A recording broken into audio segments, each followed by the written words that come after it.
వస్తాయి అన్ని సజావుగా, ఇంకా మళ్ళీ ఏమో అడ్జస్ట్మెంట్స్ లేకపోతే నిజంగా తెలుగుదేశం వాళ్ళు సంతృప్తి చెందుతారు అనేది కూడా ఒక పెద్ద ప్రశ్నే. రెండవది వ్యతిరేకంగా 24 వీళ్ళు ప్రకటించాల్సి, వీళ్ళు 24 ప్రకటించాలి, 24 ప్రకటించాలి, 8 పార్లమెంట్ ప్రకటించాలి. క్లారిటీ లేదు అంటే బీజేపీకి పెద్ద ఇబ్బంది లేదు, తెలుగుదేశం వాళ్ళే అక్కడ ఉన్నారు చాలా మంది. సుజనా చౌదరి ఉన్నాడు, సీఎం రమేష్ ఉన్నాడు, ఆయన ఎవరు మన ఖమ్మంపాటి రామ్మోహన్ రావు ఉన్నారు. అలాగే వైసీపీలో నుంచి అందులోకి వెళ్ళి ముందే టికెట్లు రిజర్వ్ చేసుకున్న వాళ్ళు ఉన్నారు. ఇప్పుడు బందరు చేస్తామన్నారు అనుకోండి జనసేన వాళ్ళు, బందర్లో ఇప్పటికే అక్కడి నుంచి వచ్చిన ఆయన ఎవరు బాలశౌరి చేస్తాడా, ఇంకెవరు ఏం పోటీ లేదు ఇంకా. అంటే మొత్తం జనసేన నుంచి ఎంపీ అభ్యర్థిగా ఏ ఒక్కరు రంగంలో ఉండరు. అందుకనే పవన్ కళ్యాణ్ గారిని ఎంపీ అంటున్నారు కదా. అందుకే నేను చెప్పేది, ఆయన నిలబడితే వీళ్ళు ఒప్పుకుంటారని, లేకపోతే ఇంకొక్కడికే ఇస్తానంటే మరి ఒప్పుకోరు.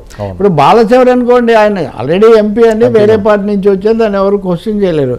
అంటే ఎన్ని రోజుల నుంచి జనసేనలో మేము వస్తాము అని ఆస్పిరెంట్స్ ఆశాబహులుగా ఉండి అంచనాలు పెట్టుకున్న వాళ్ళు ఇప్పుడు ఏమవుతారు? మనకు తెలిసిన పేర్లు కూడా మొత్తం 2-3 మంది, తాడేపల్లి కూడా ఇలాంటివి బీజేపీ అడుగుతుంది. కాబట్టి ఇక్కడ ఒక అసంతృప్తి అనేది చాలా స్వతహాగాను సహజంగా వస్తుంది, వీళ్ళు చేసిన పద్ధతి వల్ల కూడా వస్తుంది. పోనీ ముందు నుంచి ఇంతే అనుకోండి. అవును, ఇప్పుడు నేను చెప్పేది కమ్యూనిస్టులు ఇలా బీజేపీ కూడా 10 సీట్లతో వాళ్ళు ఓకే అంటారు, ఇబ్బంది అది లేదు. కానీ మనం మాట్లాడిన మాటలు ఏది బాక్సా, ఇది pan India cinema, global cinema అంటే అది కాస్త 4వ రోజు వెనక్కి వస్తే ఎట్లా ఉంటుందో దాదాపు అలాంటి ఒక పరిస్థితి ఏర్పడింది.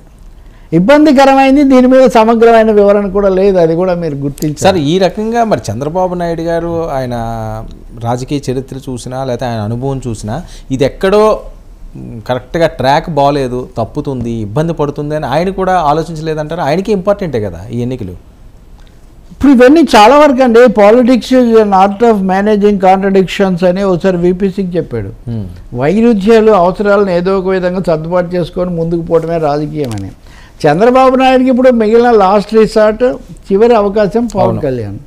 కేంద్రంలో వాళ్ళతో మంచిగా ఉండటం, రాష్ట్రంలో వచ్చినా రాకపోయినా. నేను మీతో చాలాసార్లు చెప్పాను, ఈరోజు ఇండియా టుడేలో మిత్రుడు ఒక ఆయన వ్యాసం రాశాడు, వర్స్ట్ కేసులో మళ్ళీ జగన్ అధికారంలోకి వచ్చినా కానీ తనకు ఇబ్బంది లేకుండా ఇదివరకు తను ఎదుర్కొన్న పరిస్థితి మళ్ళీ రాకుండా ఉండటమే చంద్రబాబు నాయుడు చూసుకుంటున్నాడు అని ఇండియా టుడేలో ఆ వ్యాసం ఒపీనియన్ స్పష్టంగా రాసేసాడు. ఓకే, ఇప్పుడు ఆల్రెడీ తను 50 రోజులు జైల్లో ఉన్న పరిస్థితి, రేపు జగన్ మళ్ళీ అధికారంలోకి వస్తే అటువంటి పరిస్థితి రాకుండా ఉండాలంటే బీజేపీ అండ ఉండాలి. Post poll scenario, not just victory.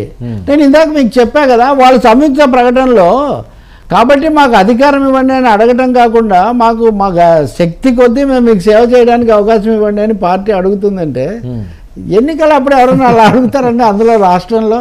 అంటే ఎక్కడో ఆగుతుంది. ఇంకోటి పవన్ కళ్యాణ్ డైలాగులు కూడా మీరు ఇప్పుడు గుర్తు చేసుకోండి, మనం కనుక కలిసి ముందుకు పోకపోతే మరో 20 ఏళ్ళు జగనే ఉంటాడు, 20 ఏళ్ళు జగనే ఉంటాడు. ఎప్పుడూ ప్రత్యర్థిని అలా చెప్పరు కదా.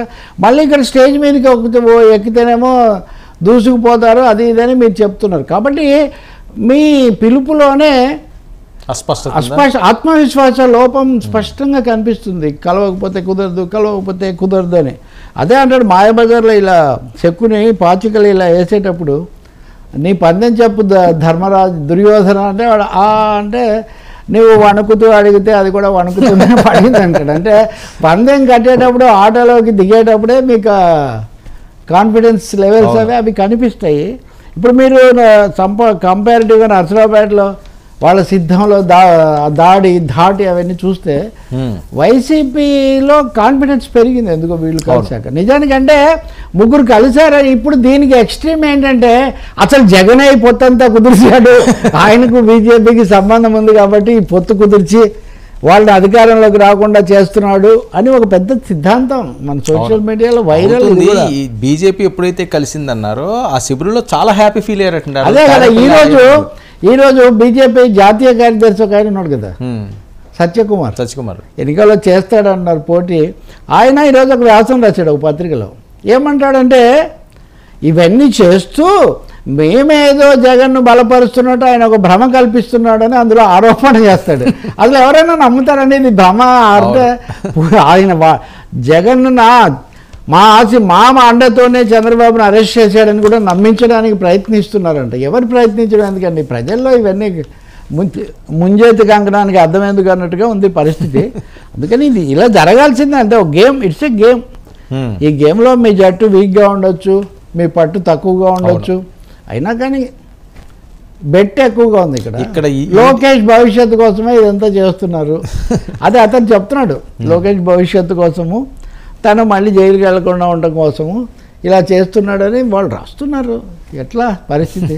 మీరు అన్నారు చాలా అనుభవం ఉన్న చంద్రబాబు నాయుడు ఇలా ఈ పరిస్థితి ఎందుకు తెచ్చుకున్నాడు? మరి ఆయనే తెచ్చుకున్నాడు సార్. ఒక పక్క మరి ఈయనేమో కేసులు పెడుతున్నాడు. ఇప్పుడు కూడా మళ్ళీ అమరావతిలో అసైన్మెంట్ ల్యాండ్ల కేసులో 4,400 కోట్లు గల్లంతయ్యాయి. నిన్న కూడా ఛార్జ్ షీట్ పెట్టారు. అంటే నోటిఫికేషన్ వచ్చే లోపల ఇంకా తొందరగా ఇంకో 3-4 కేసులు బనాయిద్దాం అనే హడావిడిలో అక్కడ జగన్ ప్రభుత్వం సిఐడి పెట్టారు ఈ కేసు. ఈ కేసు పెట్టింది ఎవరు తెలుసా అండి? షర్మిల దగ్గరికి వెళ్ళి మళ్ళీ వెనక్కి వచ్చిన ఆళ్ళ రామకృష్ణారెడ్డి పెట్టిన కేసు ఇది. అవును, మళ్ళీ ఈ శిబిరంలోకి వచ్చాడు కదా. అదే అంతకు ముందు పెట్టిందే, ఇప్పుడు దాని ఛార్జ్ షీట్ 4,400 కోట్లు. సార్ వీళ్ళకే ఏం చేయాలో ఎవరు అభ్యర్థులు ఒక టెన్షన్లో ఉన్నట్లుగా ఇక్కడ అర్థమవుతుంది. ఈ టైంలో మళ్ళీ హరిరామ్ జోగి గారు అసలు ఏంటి ఆయన, అసలు ఏం అర్థం కావట్లేదు ఆయన వెర్షన్ ఏంటంటే. అందులో ఏంటి మళ్ళీ సామాజిక వర్గాన్ని ఇందులో ఇరికిస్తా మాట్లాడింది. రాష్ట్రంలో కాపు కాసే బడుగు వర్గాల రాజ్యానికి తెరపడపోతుందట. కమ్మ రెడ్డి రాజ్యానికి మరోసారి తెర లేవపడపోతుంది. అదే ఈ లేఖలో చిరంజీవి ప్రస్తావన చాలా చోట్ల చేశారు. చిరంజీవి నటించిన చంటబ్బాయి సినిమా మీరు చూస్తుంటారు కదా, అల్లు అరవింద్ పాత్రలు వేసిన 1-2 సినిమాల్లో అదొకటి. ఇంకోటి సత్యనారాయణ సినిమా దేవుడి సరిగ్గా చిరంజీవి చంటబ్బాయి పాండు జేమ్స్ ఆయన ఎప్పుడు కష్టాల్లో ఉంటాడో అప్పుడే వచ్చి మీరు ధనాధన చిరంజీవి బావమరితో బాగా ఎక్స్పీరియన్స్ కదా. ఇప్పుడు హరిరామ జోగి లేఖ పవన్ కళ్యాణ్ అసలు కనబడక ఏం మాట్లాడక అలా ఉంటే ఆయన లేఖ రాస్తున్నాడు. కానీ ఆయన కొన్ని నిజాలు రాస్తున్నాడు. అంటే మొన్న మీకు చెప్పాను నేను, మీరు జగన్ రాకూడదు చంద్రబాబు రావాలని కోరుకోవడం మీ లక్ష్యం. వాళ్ళేమో ఆ 2 కులాలు కాదు, మన కులానికి ఏదో రావాలి, మన వర్గం రావాలి అనేది వాళ్ళ లక్ష్యం. ఆ సమయంలో ఆయన ఏమంటాడంటే, ఒక ముఖ్యమైన సలహా, మీరు లోక్సభ శాసనసభ 2 చోట్లకు పోటీ చేస్తానని ఉన్నదాన్ని మరింత పాడు చేసుకోకండి, తికమక చేయకండి.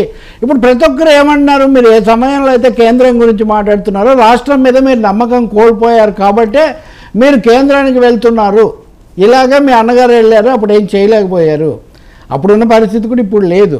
అందుకని ఇక్కడ కూడా మీకు